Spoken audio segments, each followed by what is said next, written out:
Alright, welcome back to the channel. It's been a while. Got a little rain, but whatever. So today's video is going to be what I like and dislike about my Goldwing after a 4,000 mile trip out to the Dakotas and Wyoming. Just a quick history of the trip. I am in northeastern PA. I just got back. I rode from the Poconos in Pennsylvania, and my first stop was in Indiana somewhere. That was my first day. I was trying to do just 550, 600 miles a day. And my second day I rode out through Illinois, Wisconsin, and Minnesota. I spent the night in Minnesota, almost at the border of South Dakota. And then my third day I got into South Dakota and got to the Badlands National Park. I guess it was around 2 o'clock in the afternoon. So my destination was to go stay at Rapid City for the first couple nights. So on my way in, I stopped at the Badlands and I did the 2-3 hour route through the Badlands, and then I settled down in Rapid City for the night. The reason why I chose Rapid City was because you're literally in the middle of everything. You have Rushmore, Custer State Park, Blackhills, Hot Springs, all that to your south, and then you have Deadwood, Spearfish, Sturgis, and Devil's Tower, and all that, Spearfish Canyon up to the north. So I just thought that was a good place to hang out for a couple days. And then from there I moved on towards Cody, Wyoming, where I spent another couple days and then started heading back. And on my trip back I came back through Nebraska, Idaho, came in that way, Indiana. I just didn't want to go get tied up in the traffic going through Chicago like I did on my way out. So what am I riding? It's 2019 Goldwing with the DCT. And the options that I've added on the bike, I bought the bike at the end of last year. It was a leftover. I got a good deal from the local dealer. So I have added fog lamps, highway pegs, garage door opener, rear trunk rack, rider backrest, the Healing bar risers, which brings the bars up almost an inch and back 2 inches. I just felt in the stock position I was leaning too much. It was kind of like riding a sport bike, and that's not why I purchased this. I also installed the new passenger grab rails. I wasn't crazy about the factory ones. I got the ones that came with the airbag model, which has, you could actually grip them instead of just grabbing with your fingers, and there was no place to tie down anything on your back seat if you wanted to throw a bag back there. So I switched them out, which I thought was kind of annoying, why they put them on the airbag model but not the other models. And I believe they did change them out on the 2021 models to the regular grab handles. What do I like about the bike? I like the way it rides. I like the DCT transmission. It's very smooth. It kind of knows the gears you want to be in. It's got 4 different modes. 95% of the time it's in tour mode. I like the way it handles. I like the brakes. I like the seat. To me is perfect. I mean, I hear a lot of people saying it's not comfortable, but I don't see that. I find it extremely comfortable. I had no issues while I was on my trip with the seat. Got some fishermen. This is actually the boat ramp area. The other area has the beach where people hang out and stuff. But I think you get a better view of the lake from this spot.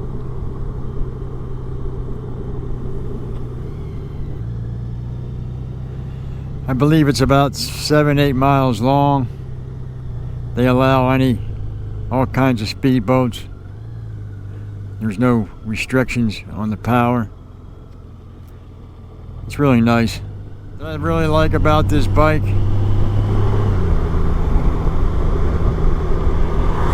I like the reverse, of course. I know a lot of people, well, not a lot of people. People probably wish they had it, but they just don't. People say, no, you don't need reverse, this, that, and the other thing. Well, you know what? You don't. But when you have it, you don't have to worry about how you're parking when you're pulling into a parking spot. If it's got a slight incline, no problem. You'll get right out. Where I park my bike in the garage of my house, it kind of has an incline going into the garage, and it's gravel, so it is kind of tough to get it out. So the reverse does really help. I like the electric windshield. It really helps in certain situations, especially when it's raining. You can lower it and raise it to keep the rain from beating on you. Or if it's getting harder to see, you can bring it down a little bit so you can see over the windshield. You know, on my other bikes, there was always a fixed windshield. You know, you get whatever comes on the bike, or you're going to have to go buy yourself one that you think is right for all around, but it never ends up being right. So the electric windshield to me is really awesome. The layout of the controls is all good. Everything's easy. You know, everything's right at your fingertips. The only thing I don't like is the horn button, which God knows why they put it where they did. In an emergency situation, it's hard to find. You would think they would make it an odd shape or bring it down lower or something. I just don't like. Most of the time when I go to hit the horn, I'm hitting the turn signal or the paddle shifter for a downshift. When they designed this thing, you know, I'm guessing Honda doesn't let anybody ride the bikes. They just put it on paper and say, let's sell this thing. I just don't understand how they think that the horn is in a good position or a good shape that you can differentiate, you know, that you could tell the difference between this button and any of the other buttons. Very difficult. And kind of dangerous sometimes. I like the size of the, you know, the side mirrors are nice, good size. Throttle response is real good on the bike, especially with the DCT. I mean, you take off the line, this thing just shoots out like a rocket.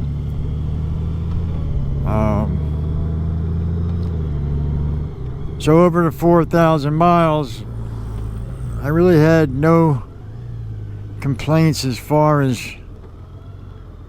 you know, comfort or anything like that.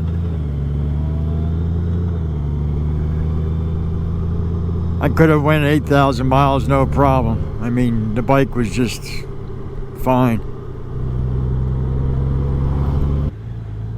The heated seats and hand grips. Again, people will say, "Oh, you know, bikers don't need heated grips and seats." And no, you don't. But when you're riding and you're riding up in the mountain and it's, you know, 80 degrees, 70 degrees down below, and you get up 7,000 feet and it drops to 50. There's nothing wrong with flicking the switch, heating up the seat, especially if you're not ready for it, you're not dressed for it. Same with the hand grips. I honestly think it's a great option to have. And is it a convenience? It's more of a convenience than a necessity, probably. But after having it for a while, I feel more as a necessity. I also, where I live in the Poconos, it gets kind of cold. The fall and spring is kind of cold here. We just really have winter and summer. So I'm regularly riding in temperatures in the 40s, sometimes high 30s, depending on what time I leave in the morning and come home at night. So again, is it a necessity? No, but I prefer to have it. Why not? Even a day like today, it's 65 degrees, it's cloudy, it's rainy, it's damp. You know, it doesn't feel like 65, it feels more like 50. Not wearing any gloves, why not put the heated grips on a little bit? They're not on now, but if I put them on right now, it wouldn't be burning my hands, that's for sure. So overall, I really have to say, out of all the bikes I've owned in my life over the last 30 years, which is, you know, 95% Harley Davidsons, this has to be probably the best bike I've owned out of all my touring bikes. And that includes Road Kings, Electric Glides, Ultra Classics, and then all the bikes in between. This by far has the smoothest power, the smoothest ride, best handling. Wind protection's excellent. I mean, the fairing in the front, it really takes the wind off your legs. There's no engine heat. Even in 90 degree stop and go traffic, you don't feel the engine heat like I did on my other bikes. And even in the rain, I mean, your legs don't even get wet really, the way the fairing is designed. I mean, Honda really did a great job in the design of the fairing on this bike. I like it better than the older models. A lot of people think it's less because it's narrow, but I just think they did it right. On to the stuff I don't like, which I'm going to do when I pull in. It's mostly nitpicking things. Mostly things that, for the money and the price point for this bike, I think should have been taken care of without any second thoughts from Honda. And the thing is, everything that I think should be taken care of has nothing to do with, okay, Honda needed some options so you would buy them. It's stuff that they don't offer any options to buy. So, you know, I get it. People, you know, these manufacturers need to make money off of their aftermarket stuff and accessories and stuff like that, which is fine. But the stuff that I'm talking about is stuff that you can't do anything about. So I'll see you back in the garage.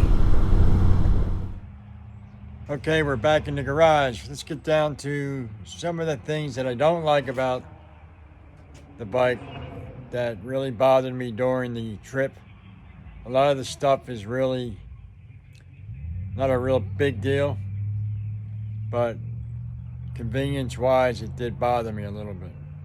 So, without further ado, let's get into it. Okay, first up is the premium sound system. That's not super premium. It sounds okay, but it's not great. That's why they upgraded it for the 2021s. I can't hear the volume that great at high speeds, and I think what really bothers me the most is probably I can't Bluetooth my phone to the bike and play the music without going through a headset. And you also, of course, can't use Apple CarPlay without it. So what I did, I purchased a cheap Bluetooth receiver off of Amazon, probably like 15 bucks. And you just Bluetooth that to the bike. The bike gets tricked thinking that the headset is plugged in, and you're able to run your whole phone, including your Apple CarPlay, through the speakers without going through the headset. Next is the navigation. Not that great. I don't know.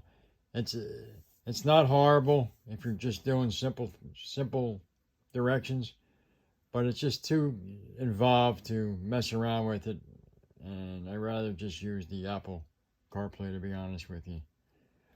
But if you're only on a couple of highways and you just want to get somewhere, the navigation is fine. Next up would be the fuel fill lid. So, again, trivial, but it's a pain in the ass. So what you got to do is feel around under here and hit that button, and then you have to find this button under here to pop the lid, and then you can fuel up. So the Goldwing works off the key fob. So if you're away from the bike, everything locks up. When you get close to the bike, all your luggage, your steering, everything unlocks, and everything will open. So why couldn't they just put a button here so when you got close to the bike or have the fob on, you can open that? And on the reverse, the glove box does not lock when you walk away.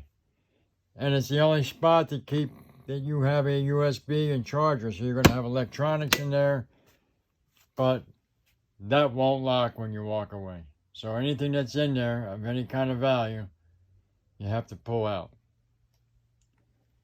Little annoying. It's not really a deal breaker, but it's annoying. The passenger hand grips. These are the upgraded ones that came on the airbag model. And why they would make two different ones is beyond me. The original ones, of course, this part here is like up against the seat, and you can only grab here with your fingers. Not real comfortable for a passenger back there to hold on to, and no place to tie down luggage if you have luggage in the back. So I had to replace those with these, and they were not super cheap. Of course, the dreaded size of the tour pack, the trunk. I can just about get a heavy leather jacket in there and nothing else. I can't put a full face helmet in there, which makes it not that great. The side bags are kind of small.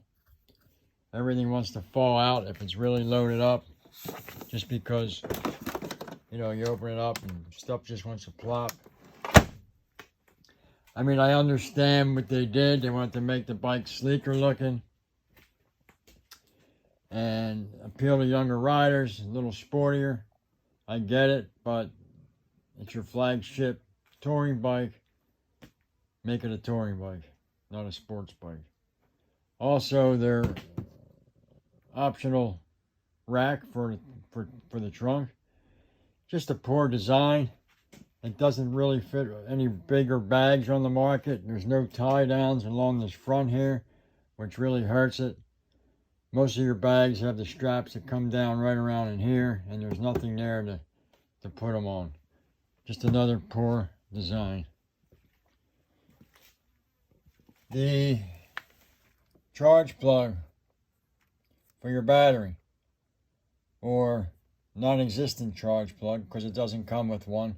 Again, it's something stupid, but at the price point of 30,000 bucks, you would think you would at least have a battery tender attached. I mean, most of the other bikes come with them already, even if you have to install them yourself. Trivial, I know that, but at the price point, it should have been there. Other than that, there's not a whole hell of a lot. You know, these are extra, which they're standard now on the newer ones. And of course, the fog lamps are now standard on the newer ones, and they're not standard on this. So, I mean, none of it's really needed. But it would have been nice. I mean, they're basically the same price as they were this year as they are this year. I mean, 2019 as they were in 2021. So you would think they would have done something better. And one last thing, of course, getting back to the radio, would be the antenna reception, which is 0. You can't even get radio stations anywhere. And that, again, you know that they know what's going on, but they've done nothing to fix it. So with all that said, I really do like the bike. A couple of those little odds and ends stuff, yeah, they're a little bit annoying, but they're not deal breakers. If you like the video, hit the subscribe button, hit the like button. Let me hear in the comments down below what you don't like about yours, or if you agree with any of the things I said. Hey, thanks for watching. See you next time.